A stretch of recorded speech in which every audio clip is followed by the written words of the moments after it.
Bonjour à toutes et à tous. Aujourd'hui, nous allons vous présenter un nouvel ordinateur portable. Alors, quand je dis nouveau, c'est un Acer, hein, vous connaissez bien sûr cette marque. C'est le Swift 5. Et le Swift 5, si vous lisez les numériques, vous vous dites, mais vous l'avez déjà testé le Swift 5? Oui, mais en version 14 pouces, et là, c'est la version 15 pouces. Alors, des fois, on se demande, oui, ok, 14-15 pouces, pourquoi pas, mais quelle est la valeur ajoutée de ce produit? Pierre, c'est toi qui l'as testé. Et voilà, cet Acer Swift 5 en version 15 pouces, qu'est-ce qu'il a de particulier? Alors bonjour à tous. Alors la version 15 pouces de l'Acer Swift 5 est comme son prédécesseur, la version 14 pouces, fait moins d'1 kg.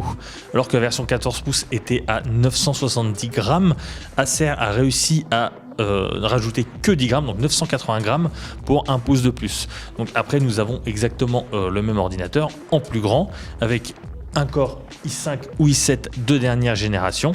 Et toujours un écran 1080p tactile et toujours aussi léger. Et ça, c'est important. Alors, attends, parce que là, tu es en train de parler d'un 15 pouces de moins d'1 kg. Je pense que c'est du jamais vu, a priori. Alors déjà, est-ce que tu peux me le donner, effectivement?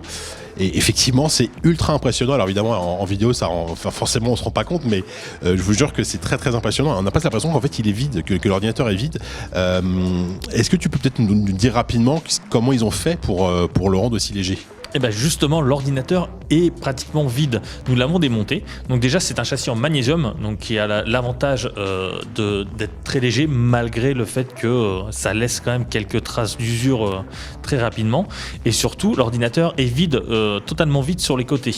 Et Acer a fait le choix de mettre qu'un seul caloduc sur les composants, donc qui permet aussi d'alléger le PC au détriment de la protection quand même. Ouais, effectivement. Alors moi la question qu'on se pose, alors c'est un truc qu'on teste pas forcément sur le numérique, c'est la durabilité du produit. On voit là, il y a une petite trace de rayure. Le magnésium, c'est pas forcément la matière la plus résistante.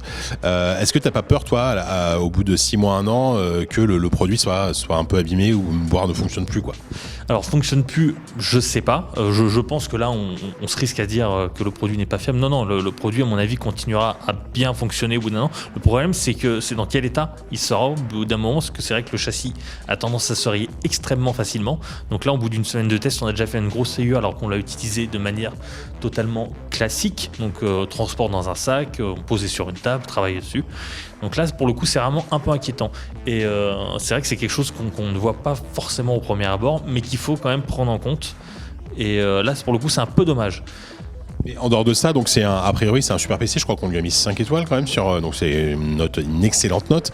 Peut-être tu peux nous en dire un peu plus sur les caractéristiques. Tu as dit qu'il y avait un Core i5, un Core i7 et au choix, c'est ça? T'as au choix un i5 ou un i7? C'est bien ça. Alors par contre, il y a une petite feinte, c'est que le PC chauffe énormément. On a calculé à 53 degrés au niveau de la grille d'aération sous le PC. Donc ça veut dire que c'est quand même très compliqué de travailler avec sur les genoux.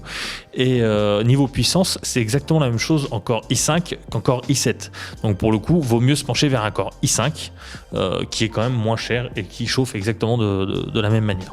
Ouais, effectivement, c'est peut-être mieux. D'une manière générale, c'est vrai qu'on a souvent constaté que les Core i5 sur des ultra portables font largement l'affaire et que l'écart de puissance avec un Core i7, il n'y a pas que le Swift 5, pardon.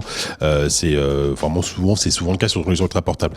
En matière d'autonomie, peut-être ça pareil, parce que comme tu me dis qu'il est relativement vide, moi j'ai peur que la batterie du coup soit réduite. Est-ce que c'est le cas? Alors figure-toi que la taille de la batterie n'a pas été réduite, vu que quand nous l'avons démonté, ça m'a aperçu qu'elle courait tout le long de la partie inférieure du PC.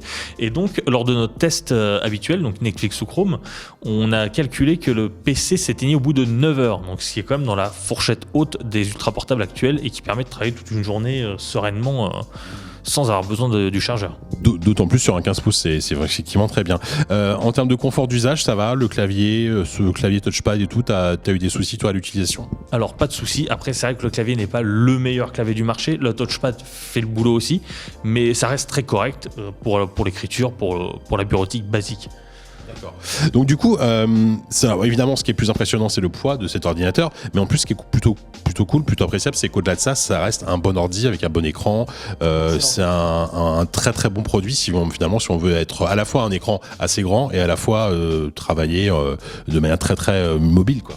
Oui, d'ailleurs, l'écran, c'est un des grands points forts du PC, en plus de sa légèreté, vu que c'est un écran auquel nous avons mis 5 étoiles, qui est vraiment parfait, avec un respect des couleurs quasiment parfait, donc qui est très très bien pour les photographes, par exemple, pour retoucher les photos. Donc voilà, c'est un excellent PC, on lui a mis 5 étoiles, et après, d'après ce que j'ai compris en plus, il est vendu à un prix plutôt correct. oui, à partir de 1000 €, ce qui pour un ultra portable de cette qualité est vraiment pas cher. Donc c'est vraiment un ordinateur qu'il faut garder à l'œil. Bah écoute, merci beaucoup Pierre. C'est vrai qu'effectivement Acer nous surprend encore à ce niveau-là en termes de finesse, en termes de poids. On a le Swift 7 notamment qui est le plus fin. Effectivement, je te coupe la parole, enfin je te coupe l'herbe sous le pied. Mais effectivement, ils aiment bien que la gamme Swift toujours se démarquer sur le poids, sur la finesse, etc. Là, en l'occurrence, c'est sur le poids, 980 grammes pour un 15 pouces. C'est du très très bon boulot. Voilà, à bientôt.